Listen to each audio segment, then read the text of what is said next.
Magandang araw po sa inyong lahat. Ako po si Shamel Bonter Pasco.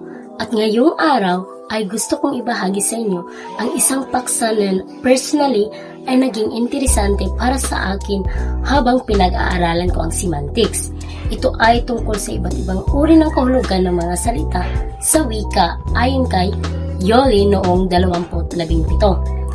Habang mas lumalalim ako sa linguistika, naliwanagan ako na ang mga salitang ginagamit natin araw-araw ay hindi pala iisa ang kahulugan at minsan nakadepende pa ito sa kung sino ang nagsasalita, saan nag-uusap at ano ang pinanggalingan ng bawat isa.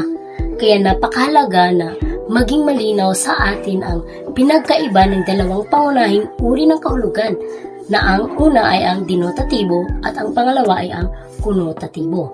At ngayon atin itong tatalakayin kung ano yung pinagkaiba nilang dalawa. Ang una ay ang referential o ang denotatibong kahulugan. Ito yung literal o yung kahulugang mababasa natin sa diksyonaryo. Para sa akin, para itong default meaning ng salita. Walang halong emosyon, walang dagdag na interpretasyon. Kung ano ang nakalagay, yun lang talaga. Magbibigay ako ng halimbawa ha. Ang una, halimbawa, pusa. Kapag sinabi kong pusa, ang ibig sabihin ay hayop na maliit, may balahibo at madalas alaga sa bahay.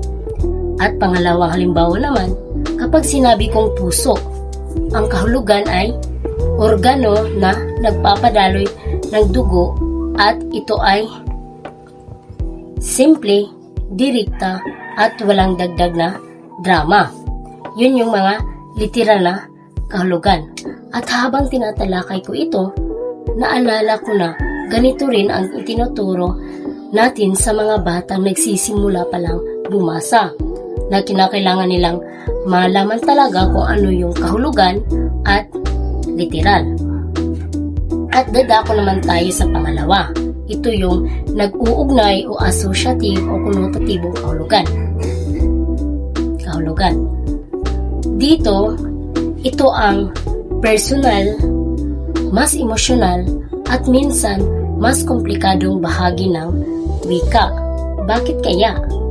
Dahil ito yung klase ng kahulugan na nabubuo batay sa ating mga karanasan, kultura, at pananaw ng tao. At dito ay may sari-sarili talaga tayong pinaguhugutan ng kahulugan. Magbibigay ako ng halimbawa. Yun nga, yung sa pusa. Kung tayo ay mag-uusap patungkol sa konotatibong kahulugan, para sa iba, ang pusa ay simbolo ng malas, lalo na ang kulay ng pusa ay itim. Para sa kanila ay malas. At sa iba naman, kung sila ay mahilig sa hayop, ito ay simbolo ng comfort o companionship.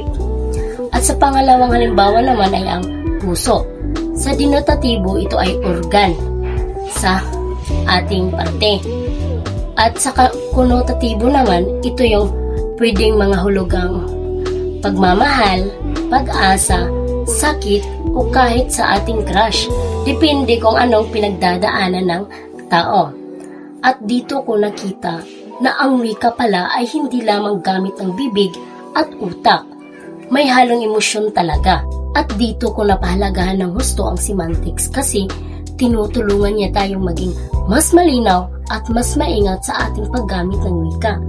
Kaya sa kabuuan, nais lamang ipakita ni Yoli 2017 na ang kahulugan ng salita ay hindi lamang isang diretsong linya. Ito ay may literal na kahulugan, pero may mas malalim ding kahulugan na nagbabago batay sa ating karanasan at kultura. At para sa akin, dito nagiging buhay ang wika kapag ang salita ay nagiging hindi lamang salita, kundi daluyan din ng emosyon, koneksyon at pag-unawa. Maraming salamat po sa inyong pakikinig.